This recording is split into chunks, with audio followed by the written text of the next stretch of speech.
Hey, Nom. Hey, Jeremy.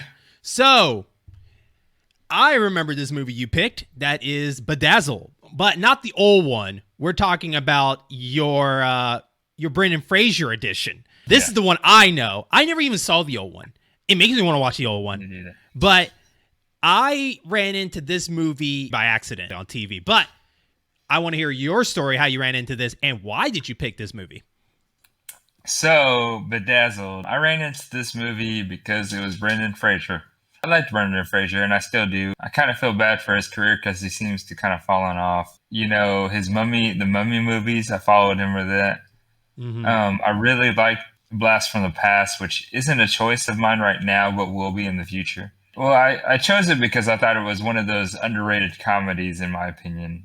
Both movies are like, I feel kind of like those comedies that they weren't meant to be great. They were meant to be just fun to watch. I'm looking forward to it. I was going to say for Brendan Fraser Oh, go is ahead. here's a guy that had his career change halfway in his lifespan where he did a lot of serious roles and then all of a sudden a switch got flipped and he started doing all these like goofy movies, from George in the Jungle, Blast from the Past, this one, Looney Tunes Back in Action. Like he started doing goofy movies. That was his thing, or that's all he could do. But in between those, I think like Bedazzled was like one of the golden gems for him. Because I think a lot of his goofy movies were more misses to me than hits. I mean, Monkey Bones is definitely up there. Is probably the movie that definitely changed his career around because that movie just did so terrible. But Bedazzle, I think, is one of those movies I think it got bypassed based on because they're like, oh, it's Brendan Fraser, let's move on. So let's go ahead and talk about the trailer. The trailer. I think why I was so attracted to this movie before was I think the trailer hits on something that was like an insecurity for I think not only myself but for a lot of people when they were younger. You had that high school crush or that junior high or elementary crush, and you're just kind of like, I would just give anything to be with that person. Mm-hmm. And in the fantasies that you have personally of being with that particular person, it's kind of interesting in the fact that they set it up to where it's like you have wishes now, and it kind of hits on that same insecurity as a kid. It's like, well, she won't like me because I'm not popular. Or she doesn't like me because I'm not rich and famous or powerful or whatever. Kind of seeing that in the trailer itself hit home to me and made me start thinking about my past. I want to see this because I want to see. I know it'll be funny just to see like fantasies unfold of you trying to get this girl that you are incredibly interested in, who may or may not know that you even exist. So I think the trailer did a good job of selling me. Liz Hurley, absolute swing award. Swing. Mm-hmm. If the trailer didn't sell you on the actual story because of that, it sold you on Elizabeth Hurley 24/7. What did you think, Jeremy? Honestly, I think Elizabeth Hurley kind of helped the trailer a little bit more because the trailer itself, I think they didn't go far enough. I think it could have been a little bit more montage of what we're going to see for these wishes that she was going to give him, 7 wishes. And we only saw like maybe like one of those wishes. I wish it was more of a montage of showing a little bit more of like this would guess what Brendan Fraser is going to try to do. He's going to do this, this, and this, and this. So I wish the trailer showed more of that. And I think they wasted a little bit too much time at the beginning of showing like, here's this guy that's so shy and all that stuff and building this devil up. And I wish they could have just kind of went a little bit quicker and show a little bit more of a montage of the wishes that she has in store for him. With that though, does the trailer still do a good job? I think it's a maybe, it's one of those like, it could be good, but at the same time, like, I don't know. It's not for sure. It didn't catch me quick enough. If I saw this in theaters, it wouldn't grab me quick enough or grab me at Yeah. all. For me, it feels like a date movie, like something Mm-hmm. that would be entertaining enough to just see, Mm-hmm. but you have to see with either like a date or somebody. There's a purpose that you have to go watch it. It's not like a movie that you look at and you're just like, all right, so I have to see that movie just in general. Yeah. I think it's definitely one of those movies that it looks entertaining, but whether or not you want to shell out, 15 to $20 to go watch the movie, I think there needs to be more of a purpose. I'm a no on the trailer. I'm a positive on the trailer just because it kind of hit on some of the heartstrings being young. Okay. All right. So we'll catch you guys after the commercial break and hopefully YouTube advertisement that will pay us. It's not going to happen, but it's okay. We'll catch that later. Pay us.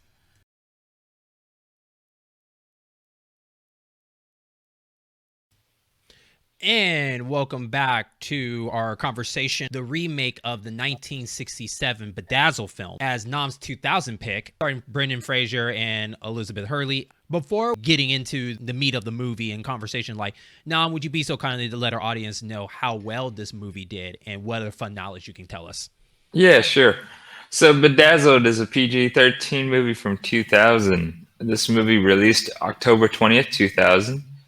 The runtime of this movie was 93 minutes. It was budgeted for $48 million and it a box office of $90 million. So a fair success in this movie. Mm-hmm. Interesting about the movie that actually did pretty well, because honestly, after watching this movie, I was actually surprised by that number. I enjoy Bedazzled for what it is. Yeah, it played exactly what I remember. That's it.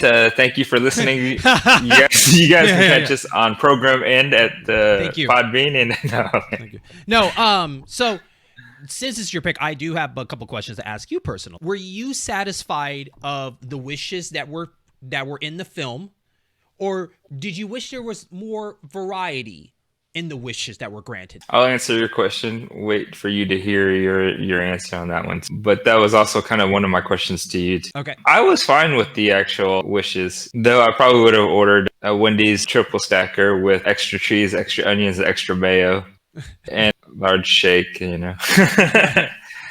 No Brahms? Wendy's instead? Yeah, probably would have went Wendy's on that one. Okay. For a lot of listeners, they're probably like, In-N-Out Burger, bitch, or now, or Whataburger, mofo. Yeah, now In-N-Out, because In-N-Out would never came to my mind at that time that movie was out. But I was fine with the wishes that he made just because of the way they were played out. If you were in that situation, what wishes would you have made? I would say a lot of those wishes kind of fit the mold of what you would have wished for. Like, if you were in his position, would you make a deal with the devil, give up your soul for 7 wishes? Real talk, no. Because the way that the devil came towards me, if she found a way to trick me into doing it, in the movie, she just tells it straight up, like, I'm this person. Here I am. Here it is. Yeah. This is what I do. If she found a way to manipulate me or convince me otherwise, then I could probably easily fall for that. See, I think I might, because I'm not really religious. The question the devil had asked, what's a soul? What do you have to use with the soul once you've passed away? Though I did like her retort. It's like, what are you, James Brown? Yeah. My soul! I can't give you my soul! What are you, James Brown? What's the big deal? Have you ever seen your soul? Do you even know what it is? Yeah. I was like, all right. I forgot about that one, but that was kind of a quirky joke.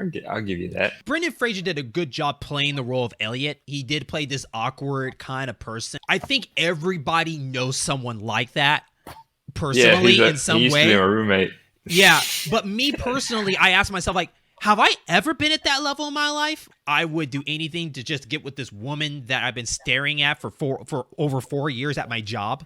And I don't know. I don't really know the answer to that, but I don't think I've ever been that socially awkward where I have to push myself into a group to be part of a group like he was trying to do. And my mentality is like, I guess I'm not part of it. They don't want me part of it. I move on. So for the devil to play with that in my mind, I get why Elliot made those choices. He's lonely. He has no one to depend on. That's why, like, in the movie, consider the devil like a best friend. Because even though the devil's using him for his soul, she gives it gives a shit about him in some weird way. It is an interesting question to ask for. I sell my soul. And I still say, like, I'd rather you try to trick me into selling it than tell me up front what you are. Because I don't know if I would follow you in the car and then test you like, hey, we'll prove that you are, And then getting the burger and pay for it is not convincing enough for me to keep going as Elliot did. I'm like, okay, Elliot, she didn't prove it. but you're still gonna go and drive in the car with her and all this stuff. First off, it's Elizabeth Hurley. Yeah. It's the devil as Elizabeth Hurley. It's whether or not she was real or not as the devil. First off, if Liz Hurley came up to me and was saying stuff like that to me, I'd be like suspicious to start with, because nobody that gorgeous ever comes up to me like that. Mm-hmm. Nobody. And she wants me to get into a Lamborghini Diablo.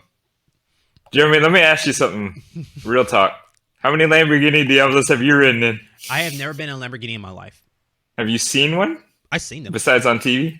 No, I've seen one live. I mean, yeah. But they're rare. You don't see them like normal cars. You see them like once in a while. It's like it's like one every 3 months. I'm like, oh, cool. So if you telling me this beautiful woman was like, all right, let me drive you in my Lamborghini Diablo. Yeah. Let me drive you in this Lamborghini Diablo to wherever you would need to go. But if you wouldn't mind dropping by.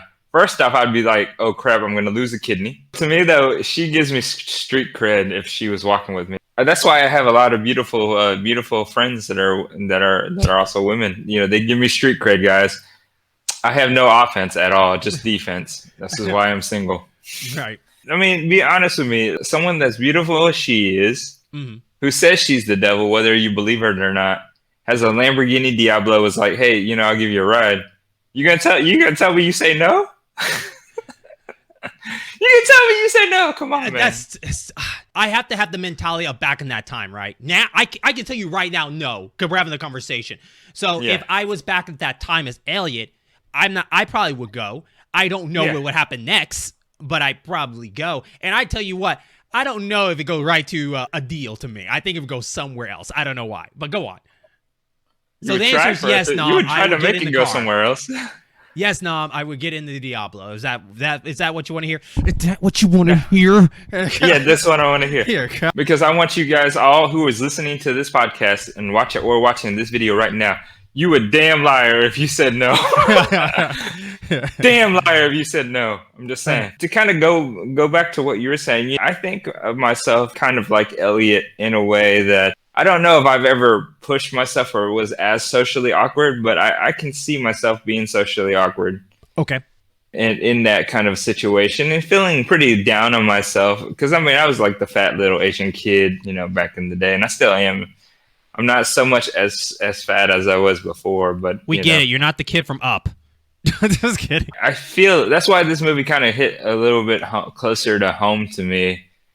In a sense that, okay, I can absolutely understand where Elliot was coming from throughout this entire movie, because I feel like I've been kind of sitting in that situation. It's kind of like Ryan Reynolds in that one movie where he starts singing. I swear by the moon and the stars and the skies, I'll be there. Just Friends. Just Friends, yeah. Okay, granted, I get that you would make a deal with the devil, but would you make the deal with the devil particularly to get the girl that you've been dreaming of, or would you do it more for your personal? Oh no, I would definitely get it for the girl that I was dreaming of. So I get it, the whole wanting to be with the person. Me personally, it'd be personal. I don't know if I do it for.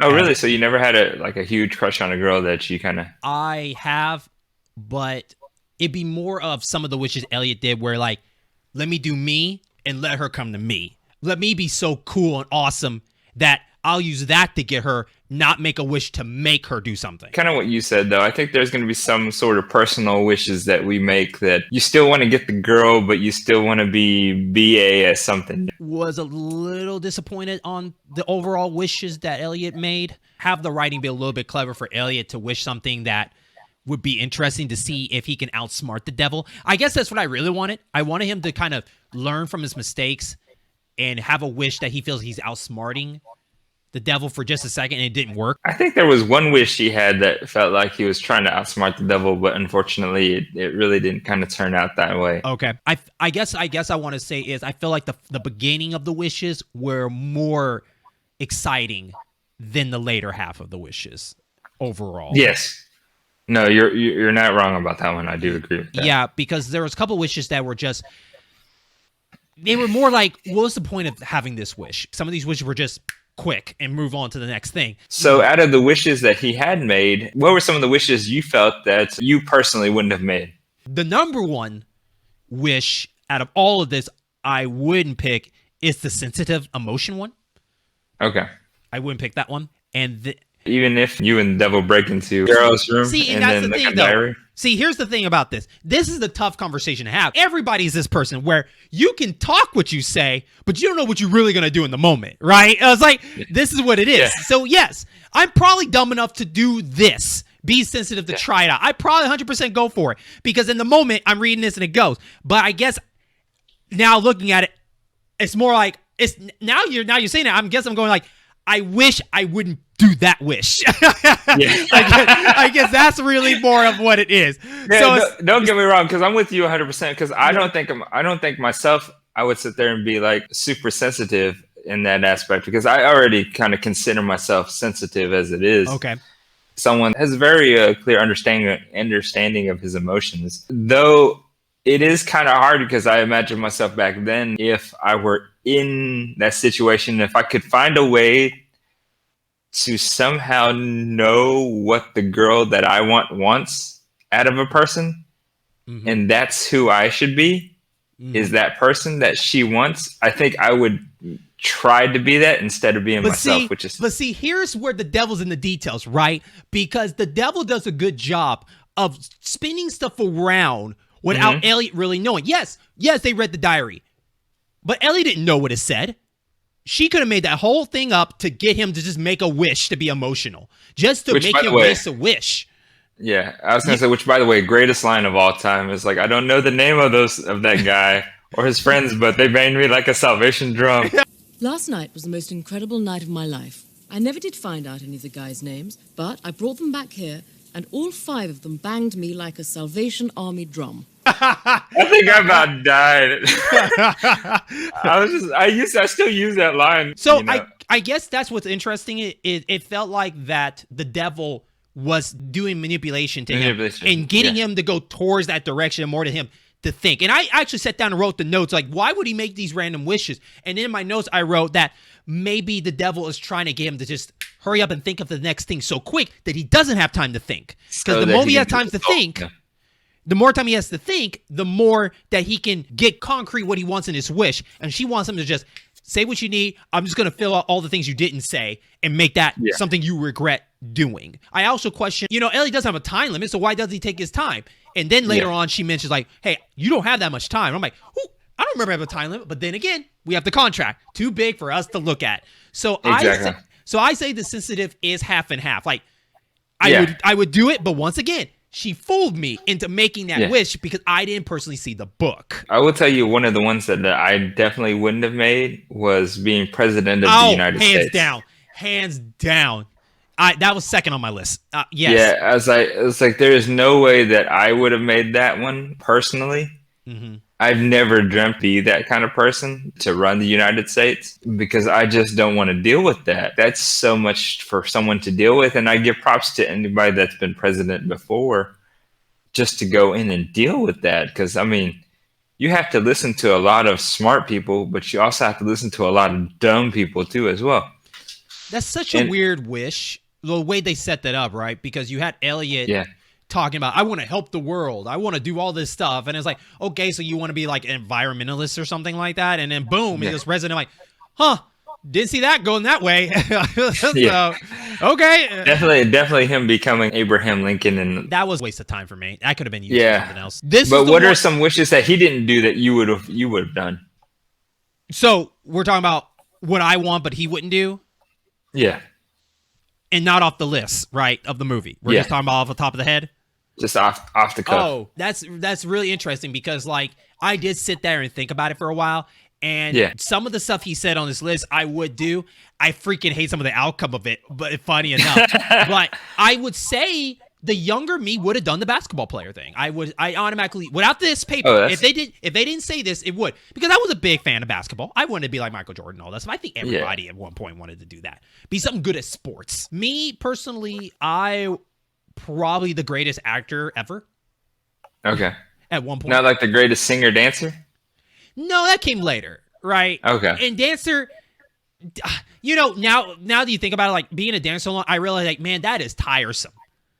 That is just so much physical. That's just so much physical. mean, that's the greatest entertainer ever. But let's say that. Okay, I'll say greatest entertainer. Yeah, because I would say the same thing too as well. I say greatest entertainer then, because I think it'd be so cool. I couldn't tell you what the consequence the devil would put on me. That's the tough part. Like, what is she gonna do to me? Do I have all the ladies I want, but like, or I get all the men I want? I don't know, dude. It's so weird what the consequence would be, because you would think that in the movie and me put together that I'd be aware of when I get the wish, I know everything about me instead of discovering me. The movie shows like Elliot is learning as he goes instead of like automatically knowing, hey, here you are, you should know everything about you right there. And then he's surprised, like, what? This is a thing? Definitely greatest entertainer. I think that's definitely up there. Actor, all that, the whole enchilada. If I could be Justin Timberlake for a day. There you go. There you go. Prince. I rock a Prince. Michael Jackson, That's probably what they would do, is they give you the Michael Jackson treatment. Probably. Where you get accused by the media, this and that, and the next whether you do or you don't. I'll do one more. Artist. One of the greatest artists. I would like to learn how to like paint and draw. Especially I'm a big fan of animation, so I be one of the greatest artists. Do stuff like that, paint great stuff, be acknowledged for that in history and all that. What about you? The entertainer one for sure. Even now, I wish I was a great basketball player. But entertainer, as an actor, I would love to be in movies or shows that, or at least just to give it a shot. Even if it's not that, it's the production aspect. Just something in movies and cinema. Okay. The other thing I would do is I would like to be like Elon Musk. Okay. Like Bill Gates or somebody that was able to and be able to create things that are so advanced. Yeah. Yeah, and see, that's why out of all the wishes on this list, it's definitely his fourth wish that I would fall into and deal with the consequences of that. And that is being like the smartest man alive. Mm-hmm. I would fall into that because that can be advances, knowledgement, art, books, writing, all that stuff. Yeah. Being a freaking genius due to the fact of that you are a homosexual. Yeah. But out of all the wishes that I would probably do and deal and have, would be that one for me personally. And I'm taking that over being married and rich, drug lord, to professional basketball player, president. I would probably end up taking the smartest one. So what about you? I would probably stick with the basketball one still. If I were to keep a wish that I wanted just personally, the basketball one would be one that that is still really prone to me just because of my love for basketball in general. Okay. The smart, articulate, suave person who happens to be homosexual. I think that one isn't so much of a reach in a weird way. You know what I mean? Yeah. Like, I feel like if you decided to lose everything else, like if you decided, you can't change this face. I get it. This face right here is only made for radio. So why we're doing video, I have no idea. Shut up. Move on. But I feel that if you were to give up all the time that you utilize for like the most inefficient thing in the world and focus more on other things that you could get there. And I think being more confident in yourself and just kind of learning like who you are, and you become more confident, you become more suave, you become more articulate when you try to be. I feel like that's way more achievable than a 5'9", 185-pound Asian kid who's 38 years old going to the NBA. So. And sweats a lot. Yeah. And overly sweats a lot. And sweats a lot. Basically, the third wish would make you Yao Ming. Yeah. In that aspect, right? But I love the fact that out of all the wishes, the basketball one gets 2 consequences, right? Because everything other ones, dumb. He's dumb, and then he has a tiny package, and that's a double whammy. That sucks. What the hell? Oh, damn the devil! Damn the devil to hell! You could at least like take one away, Yeah, I was gonna say, if it wasn't bad enough that you were like the dumbest person in the world, apparently, they really had to hit your insecurities, and like every guy's insecurity is if whether or not their package is like big enough or way small. Yeah. But I would tell Elliot Richards in that situation is that if you measure from the other side of the ruler, it's like 10 inches, man. Oh, that's funny.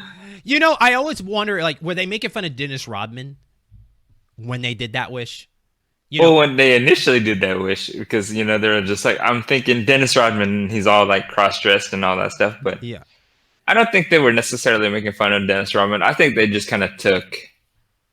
I think they were like, let's take a trait from every single basketball player that we could take and make it as wild as we can. So I mean, they took the most outlandish character as in like Dennis Rodman, and then they're like, all right, well, we have to make him good too. So they were like Shaq, Larry Bird, Michael Jordan, this and that. Do you wish that Elizabeth Hurley as the devil was more in the scenes of the wishes? Because she wasn't in every wish, right? Or if she was well hidden. I think she was only in like what, one wish? 2, I believe. She was the cheerleader for the basketball. By the way, fun fact, she was the fun fact for anybody that wants to know, I'm just putting this out here. I decided as they made this really front and center of she has multiple outfits that she wore in this whole movie. And I decided to write a list of all the outfits that she wore in this movie. 1, 2, 3, 4, 5, 6, 7, 8, 9, 10, 11, 12. In this whole movie, she had about around 12 different outfits.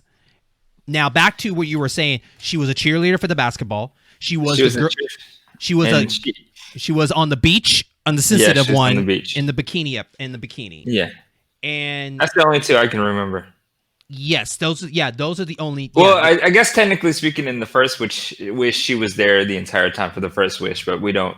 Which I do want to debate on that first wish counting, but whatever. Well, it should count. I mean, that's the purpose of the reason why they argued it in the movie, though. But I think it should count because she fulfilled his wish legitimately, you know. Yeah, but I would argue she's the devil. I know, I get the overall trickery, because if at the end of the day, it doesn't matter if he disagrees or not, he can argue all the way down. It's her rules, so we know that. But at the same time, if we technically have to look at it, that wish was made way before signing the papers, so it wouldn't really count to me. That's the reason why. Either way, she could just make up anything you want because he didn't read the contract. So who is he to argue, right? Yeah, he couldn't argue that. No, and that's a good point too. I didn't think about that.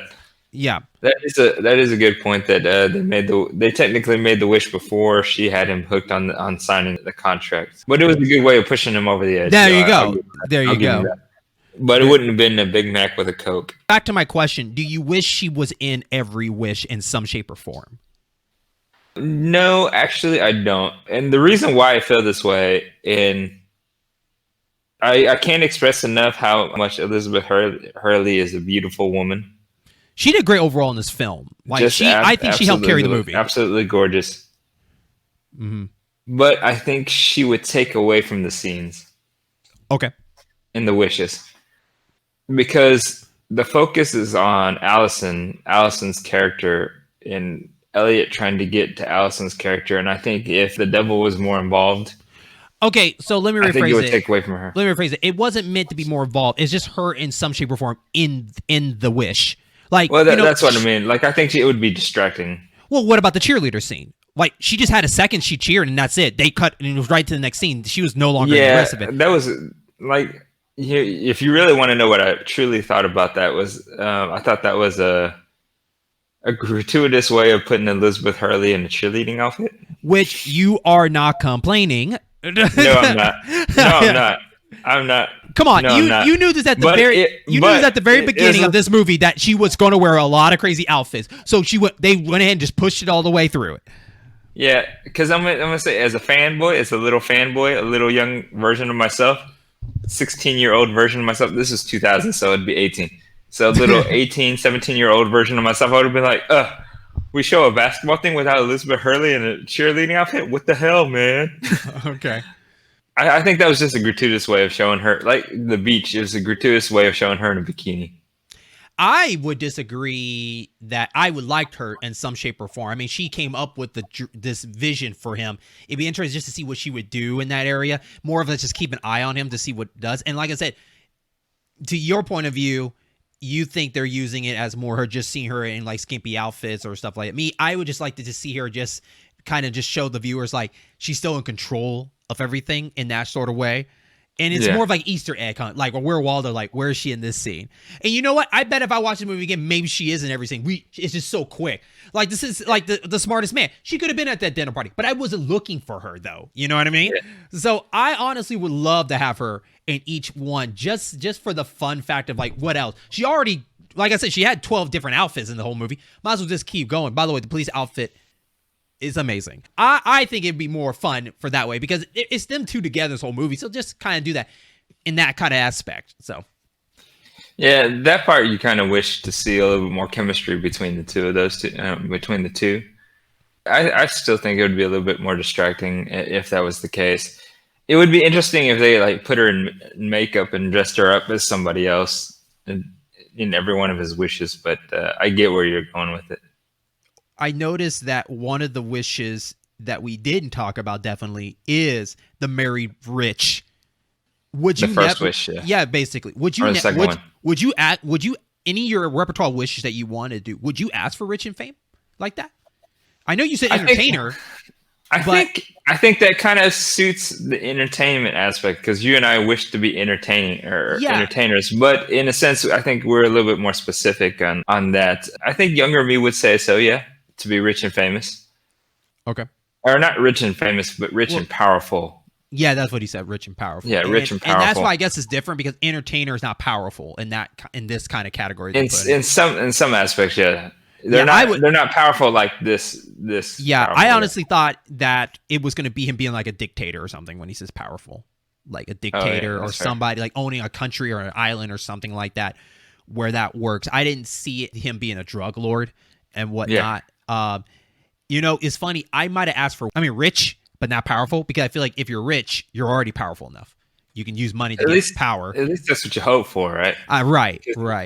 It's not necessarily true, but yeah. I was actually a little disappointed that we had these side characters that I wish did a little bit more in each wish.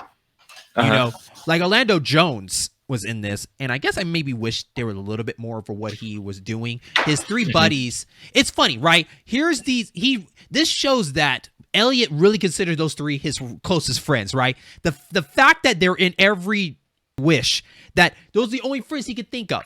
Right, in that way, there's not three random different people that he makes up to be friends. They keep using those as his friends, and I thought that was kind of interesting. I guess he's definitely not feeling the girl in that group. That's what I was thinking that too. It's just like the girl wasn't in any of the switches, which was interesting because I figured she would be, Yeah, at least in one or two. Yeah, so I thought that was kind of interesting. So, out of all the wishes, though, which one did you think Elliot or Brendan Fraser was prime? Like, what do you think he did his best at? Like, his best, like, acting, role, all that stuff. Like, where it was like, this is awesome. I think the Colombian drug lord one. Okay. And the reason why I say this is because it's like, I think it's set up for the entire future of the movie. Okay. And how he acted in the movie, or acted as the Colombian drug lord. You had to understand what the ground rules of what it's like after he made the wish, what's going to be like when he's in the wish. Yeah. And he convinced you that you don't have to be aware of what the situation is to be in that situation. Like, he didn't know he knew how to speak Spanish, which was hilarious.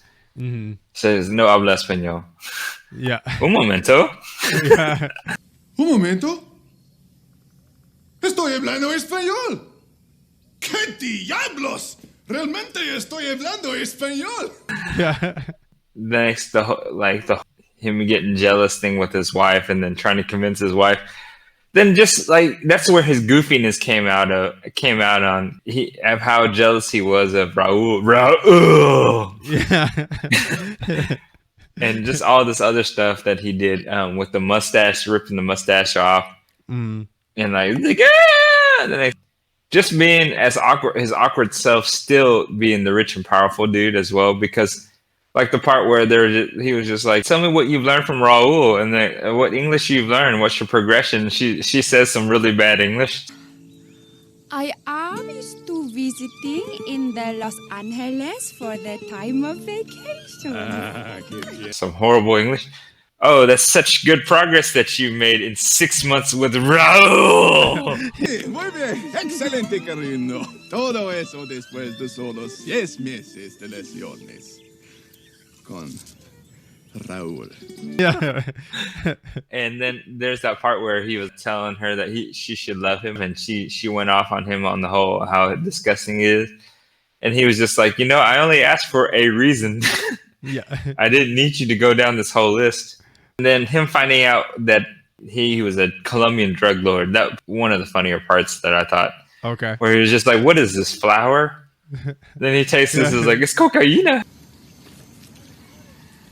¡Ay! ¡Es cocaína! ¡Cocaína! ¡Oh, mierda! Soy... Which, how does he know what cocaine tastes like, Well, I guess in The Wish, it's weird, right? It's so weird. But that sets it up, though. That tells you that he doesn't have to actually know. Like, he knows, but he doesn't have to be aware of it. Right, and I guess that's so weird. It's like it picks and chooses. That's how I think the devil does it. She gets to pick what he gets to know and what he does not know. So he's surprised at the end of this. It's funny. It's his wish, but she's in control of that wish. That's very interesting. I think the sensitive was his best part because I think he had to really break himself for these scenes, especially the sunsets. When he kept talking about the sunset, I just kept dying. I was like, does that sunset ever go down? I can't take this. I can't take this. Compared to you, that sunset's just... When is that darn thing gonna set? Like he was really breaking it. Like I almost died laughing because he's like he is really trying hard to keep this role. I would have died laughing. Fair. I would have. I think he killed that over the Colombian thing. Yes, the Colombian thing he knows Spanish, but there he had to stay so emotional the whole time. Even this fact that when Allison had to end up going with this douchebag, he's like, I understand. I understand what you're gonna do. Do your thing. I acknowledge that. I respect that about you. I can satisfy you. I want to get in your pants. Yeah. Allison, wait, Allison, I'll get into your pants. It just felt like he lost it. I don't know if that was the funnest role he did, but that was the most entertaining for me. And I thought it was just hilarious. It just felt like, I drew a picture of you. Would you mind if I sketched you? I didn't know you could draw. I'm not an artist, per se. Okay, Elliot, there's something that I think I really have to say. I thought that was funny. And the kick in the face with the sand was pretty damn funny. I really think the sensitive thing was like the highest point for him. That's fair. Going there. It took the eyes on. Okay, does that make that shows right there? Like, I do not ever want to be that sensitive ever. So I would say that part was probably one of the funnier parts in this movie. For me, I think, the homosexual smart one. I think they set you up with that whole like, all right, so everything's going all right so far. Yeah. What exactly is going to happen?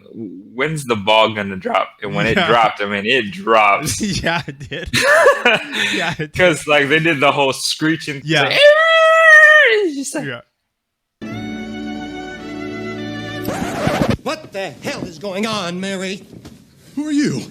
Don't play games with me, Mr. Richards. I'm in no mood. Dude, yeah, like, the kissing part was the top of that. Like, kiss me, trust me. All right, yeah, okay, all right.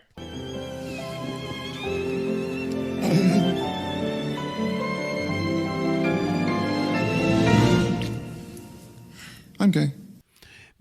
So stepping aside from Elliot, I know we talked about the devil, but not too much about it. Do you think the devil did a good job overall in the film, helping narrate and direct this movie? I think she did okay as far as like what's going forward.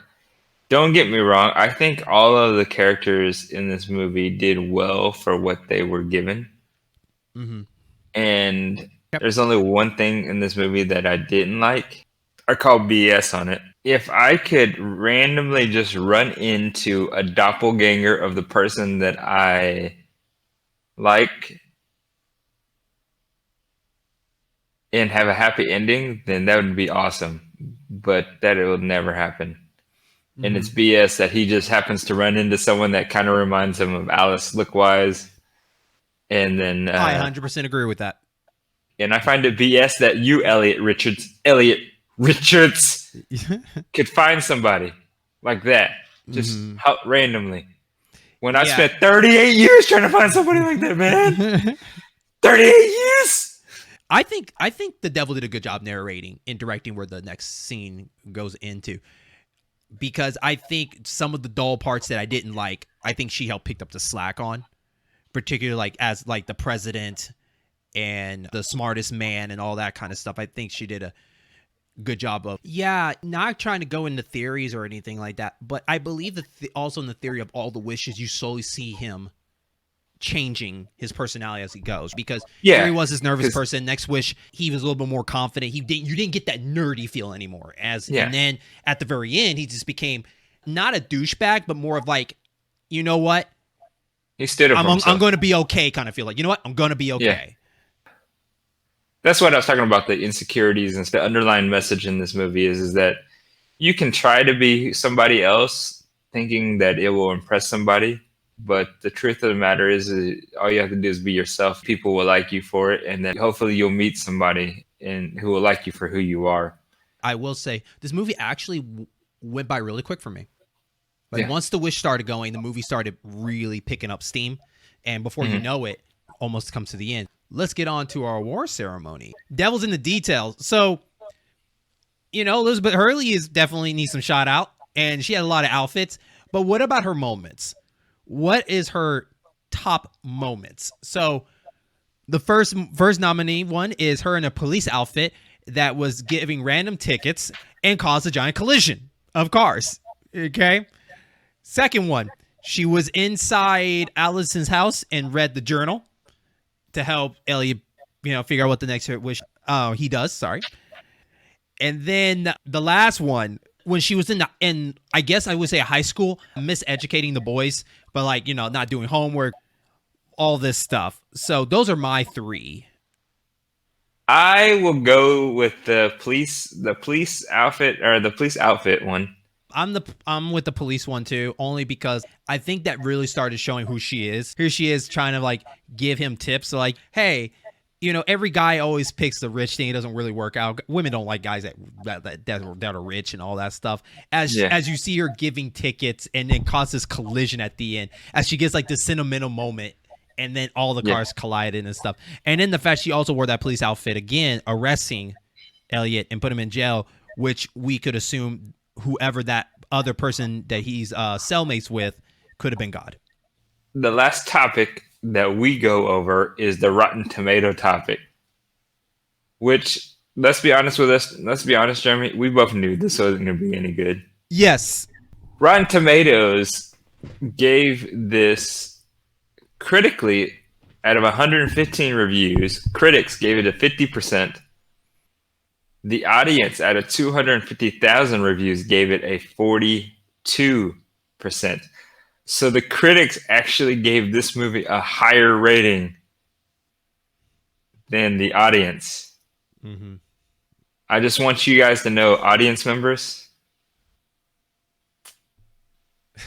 just because you don't like to look at Elizabeth Hurley like we do, doesn't mean you got to be a hater. And for all the women out there who voted this one down, why you hating? Jeremy, which way do you run, 50 or 42? And I'm 42 because I like the move here for what it is. And I think, honestly, it is a rewatchable for me. I give this movie a 50. Like, I think it's an entertaining movie. And I think you'll hear the number one thing that Jeremy and I will say is that it's good for what it is. And don't expect anything more. As you know, this is part of the In-Game Boss program and Network Game and other variety shows. Thank you so much. And we will catch you on our next film.